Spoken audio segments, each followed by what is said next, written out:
Wilson Morales from Black Film and TV. You're no stranger to this genre. No, and neither is he. So when you get pitched this stuff, neither is he. Yeah. What do you want to do different than what your fans have seen you done before? Yeah, that's a good question. I just want different characters. I want to show different shades of personalities and characters. I mean, this was just such a phenomenal script that immediately I was like, I need to work with Drew. He's amazing. So that initially led me on. And the fact that it's not just one genre, I think it's genre bending. It goes in so many different places. Mm-hmm. Yeah.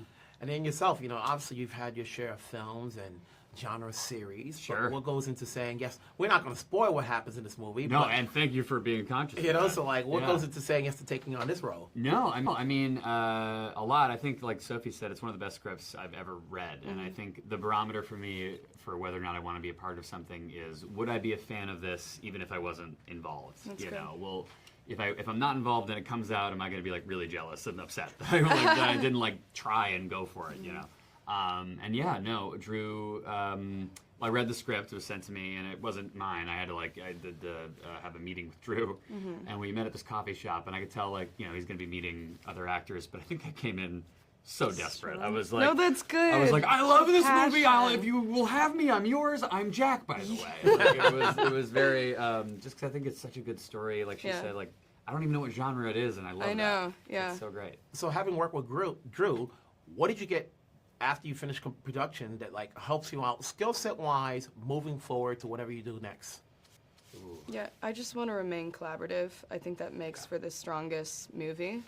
I think he's so collaborative and so open and so kind and so aware of his actors and looking after his actors. I think there's it felt like a safety net, and I always want to feel that.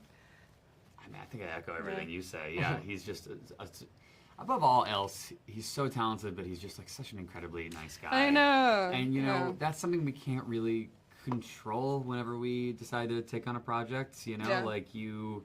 You hope they're nice. You're very happy that they're talented and good. And I've been lucky. I've worked with nice people, but that to me is my top priority. I just need the set, because if they're nice, that set will be nice. It'll be a good environment for everybody. It's already a hard project to begin with. Yeah, so any movie is especially if you're an actor, it's the most vulnerable thing.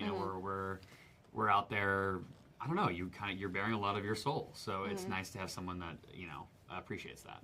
What do you say to people, without trying to spoil what the movie is, to try to sell this movie? You look at the commercial, at least the trailer, you think 10 little Indians, who's going to survive? How do you get away from saying that? Ooh. Yeah. From spoiling stuff? Yeah, without spoiling it. When I saw it, I goes, don't say too much. Yeah. Because you want to let them be surprised. Completely stand by that, but I think the movie isn't completely dependent on its twists, like we've been saying. I think there's so much more to it, and it still hits. Even if you know some of the twists, it still resonates. Yeah, I think selfishly, I'm when I read the script, all those twists hit me like a freight train, So I'm I want that for a crowd too. And we have our premiere tomorrow night, and I've never seen it with a crowd before, and I'm really looking forward to that. That'll be really, really fun to hear their reactions. It should be fun. You guys did great. Congrats. Thanks so much. We'll talk down the road. Take care. Thank you so much. Nice Really meeting appreciate you. it. Nice to meet you. Black Film and TV. The minute I saw this, I told the PR team, don't reveal too much in the trailer. I want people to be surprised. At what point did you want to set it out where people can be surprised and not let them figure out what's going on from beginning to the end? Yeah, I mean that's the tough thing about when you make a movie that relies on a twist. A twist is part of it's part of the plot. It's a first act twist, it's an early twist, but it's still a twist. And knowing that it's coming, it's going to affect how people view the movie. But at the same time, you need to market a movie. You need to promise people this is the kind of movie that they're going to see and they enjoy.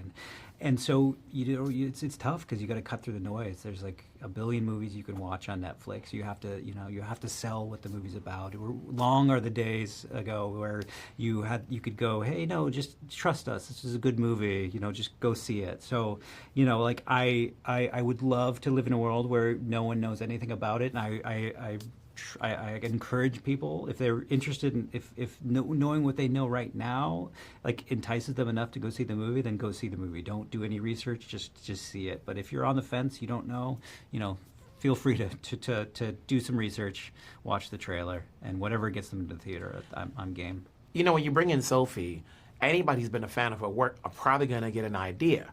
You know, I say when you watch these type of movies, and there's less females and more guys, it becomes like 10 Little Indians, who's going to survive and who's not. And with Sophie being, you know, a member of this genre, you're like, okay, we know we're rooting for her. Yeah. Who else are we rooting for? Yeah. How do you still make it the element of surprise?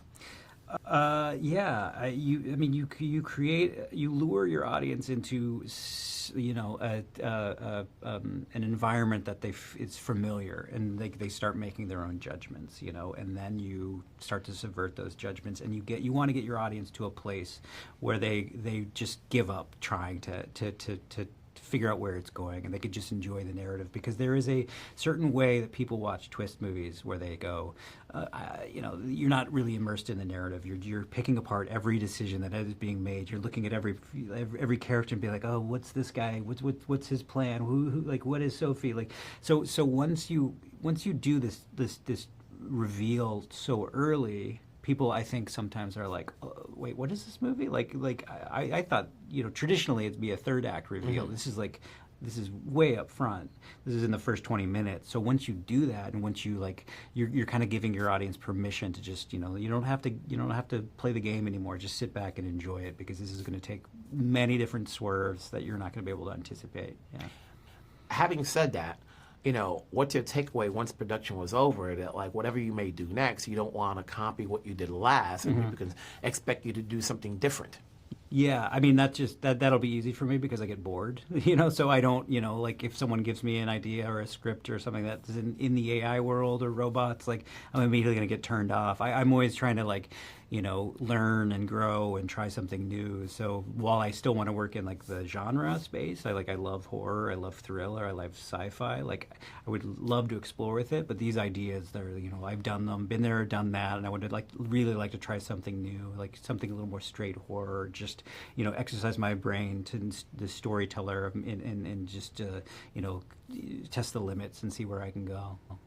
When you think about horror, and to make this the last one, do you overthink it as far as what's been new, what's not been done, what has been done? Yeah, I mean, you always have to think about, because audiences are so savvy. They've seen everything now, and everything's been done, and so you're trying to create something original, but in a world where everything's done, what's original anymore? But, you know, like, you just start taking things that are familiar and just doing little bits of twists in it. Like I think, for instance, like a good example of that would be the breakup in the car. When she breaks up with Jack, she says, like, it's not you, it's me. That's something that we've heard 1,000 times, but maybe not in this context. So you take the familiar and then you spin it a little bit, and that's where you get originality. Well done. Yeah. Congrats. Thank you. Look forward to see what's next. Thank you very much. I appreciate it.